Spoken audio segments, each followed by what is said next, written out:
What is up, you guys? This is Ipiano again, and today we're going to be talking about 5 common reverb mistakes that we all make. You and me, all of us who used to make that mistake. So let's talk about those mistakes, and at the end of this video, I'm sure that you won't make those mistakes anymore, and your reverbs will always sound clean and sweet every time. So let's jump right in. All right, the first mistake that we're going to be talking about when it comes to reverb is a mistake I see people make a lot, and that is not EQing your reverb. Right? So now, at all times, you want your reverb to sound as clean as possible, as smooth, as silky as possible. So if you don't EQ your reverb, you will always have some mod in your reverb. Let's take, for instance, this is my drum boss. I have this drum right here. Nice sounding drums, right? Now, let me show you the snare and the reverb that I have on the snare. So this is the snare without the reverb. Right? Sounds good. And then with the reverb, right, it just gives it a little bit more body. Let me show you what I did. Let me take this up. My reverb is on the send, so this is my reverb right here. And if I take this EQ off, listen to how the reverb sounds by itself. Right? This is, you can hear the low mid of the snare. Now I don't want that low mid, as it can make my mix a little bit muddy. So what do? I try to EQ it a little bit. Putting this EQ before the reverb just makes everything a lot cleaner. Now I just EQ'd everything below like 200 hertz like this.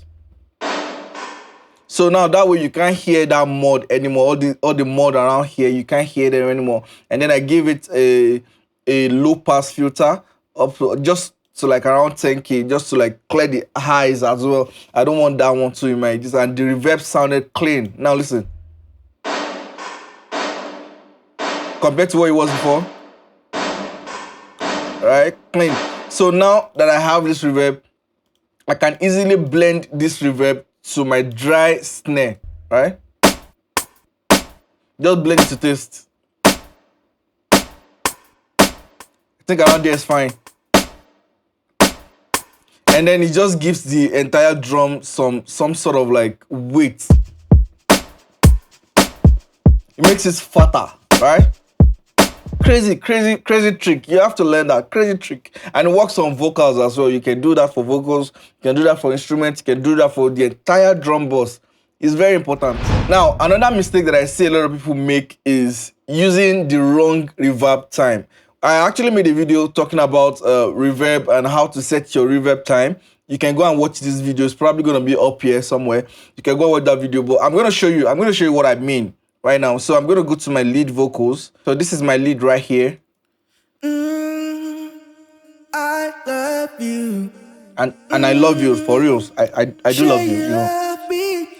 Do you love me? Do you love me? Because if you love me, you'll have subscribed to this YouTube channel right now. But like, just hit that subscribe button as we go on, as we continue. Like, just hit it. It's free. Just click it. All right. So this is my lead vocal, and I have my reverb on a send. Right. This is my reverb right here. I see some people do reverbs. Like let's just make it the way some people do it. This is a long reverb, and then we'll see how it sounds. Right? Now, there's nothing wrong in setting a long reverb or making it sound this lush and crazy, right? There's nothing wrong with that. But when you're creating reverb for a lead vocal, I will always advise that you do a reverb that you can feel as opposed to hear, right? If you can feel it, it makes your mix a lot cleaner. If you listen to professional mixes, except for those ones that you just want a lush sounding reverb, and there are tricks to doing it. So let me show you how to calculate your reverb time. So open up your calculator and type 60,000 divided by your BPM. In our case, our BPM is 112, so 112 like this, and press. And then you can start dividing this by 2, and it will start giving you values of quarter notes, 8th notes, 16th notes. So This is our quarter note right here. This will be 2.67. And if we want it to be like an eighth note, you can just divide it by 2 again and to give us like 133. And this is in seconds, right? So you can just come to your reverb and then you type 1.33 for your decay time, right? And then for your pre-delay as well, you can do the same thing. Since this is like an eighth note, I can do like a 16th note for my pre-delay. Just divide by 2 again, and it's giving me 66.99. So I can easily type 66.99 here, right? 66.96 for my pre-delay. Or if you want it, you can even do 32nd notes and just do 33. Just divide by 2 again, and it gives us 33.48. So let's do that. 33.48, 33.48. And then your reverb should sound as clean as possible now. I love you. Let me take up the delay. You hear it's now less muddy and less rowdy. So just take it down a little bit. I love you. You can feel the reverb now. Sure you love me too.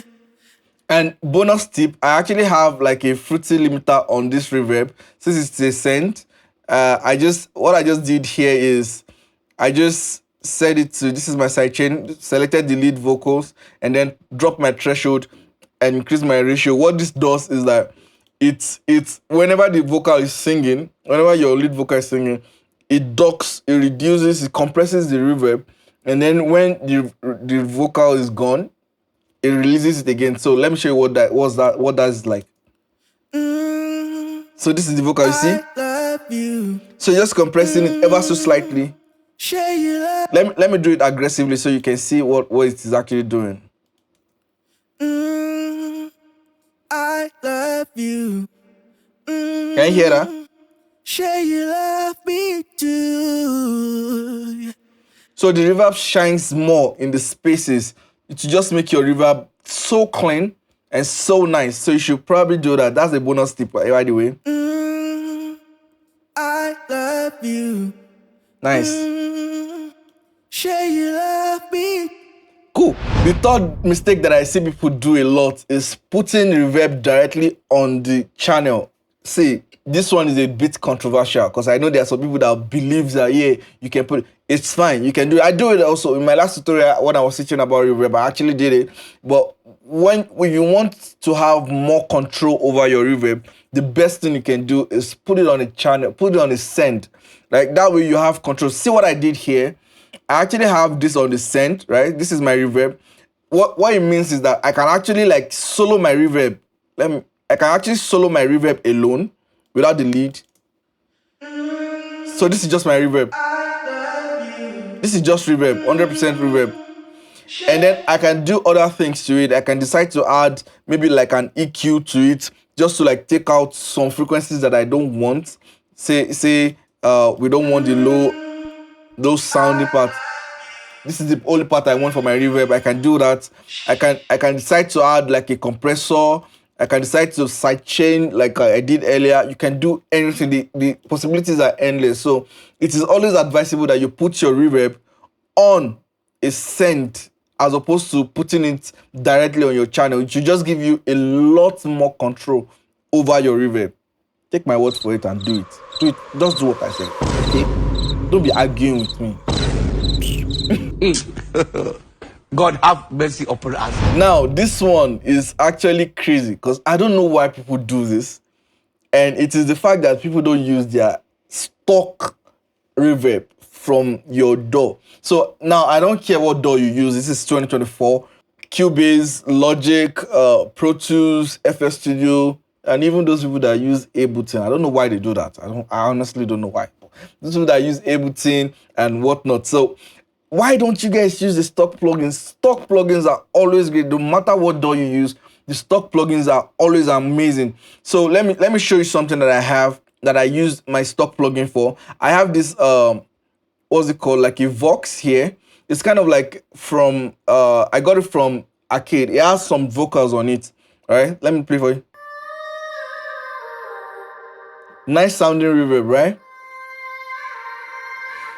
Now, what I wanted to use this for is to I wanted to put it behind my beat so that it can be like hidden at the back. So what I did is I brought in FL Studio stock plugin, the one that we all know and love, the Fruity Reverb 2, and then I give it a lot of weight and reduce the what's it called, the dry, give it a low cut and some high cuts, and then now it sounds like this.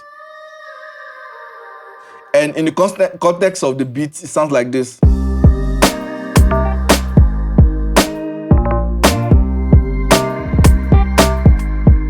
So there's no way that will clash with the lead vocal because it's hidden behind. This stuff are so great. I don't know why you guys miss on it. And there's another reverb that I like in here. It's called the Convolver. This Convolver, I'm just giving you tricks right now. Things that this particular reverb is a beast. You need to like look into it. And there's one more that I really love. I'm trying to look for. Yes, this is the Lux Verb, right? This Lux Reverb is another great reverb. Like, just experiment with these things and I'm sure you will get like a very beautiful sound. So don't be too shy to use your stock plugin, your FL Studio stock plugin.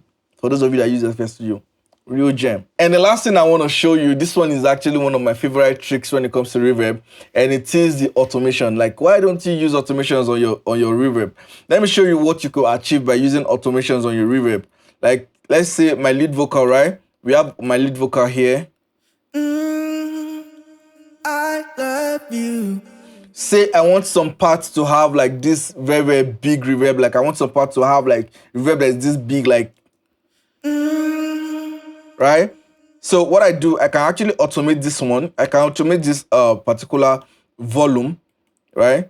And this is my automation right here. I can tell the volume that, hey, at certain points, I want you to go higher than you already are, right? I love you. So let's say we want that love you to be bigger than how it is. We can just like create a point here and paste our original value, and then we can take this up. What we're telling it right now is that we want it to be louder. We want the reverb to be bigger here. Love you. Right? Love you. And then we can drop it back down here. So now hear how this sounds. I love you. So you can actually experiment and do whatever it is that you want with the reverb. It's a very amazing trick. I love you. Sure you love me too. So let's do the same thing on this too. Let's do the same thing here. We just take it up, right, like so, and then we can drop it back. I'm just don't mind me. I'm just like experimenting and seeing what works and what doesn't, right? Let's just do it like this, and then we can do this one too, like this. I love me too. Did you hear that? Let's listen to that in the context of the mix of the song. I love you. Can you see that?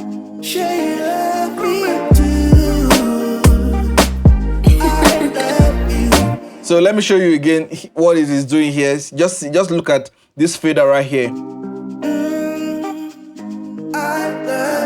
See how it is going up. See how the madness graduates.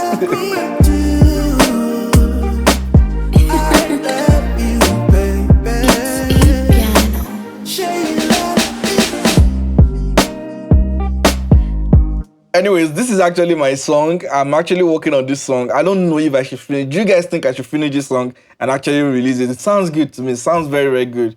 I don't know. This is probably going to be like the first time I'm going to be releasing an official song to the public, right? So if you watch at this point and you've gained value from this, please do not forget to subscribe to this YouTube channel before you leave. And if you like this video, you probably like this one, like right here. So just click it and watch it as well before you go. Bye.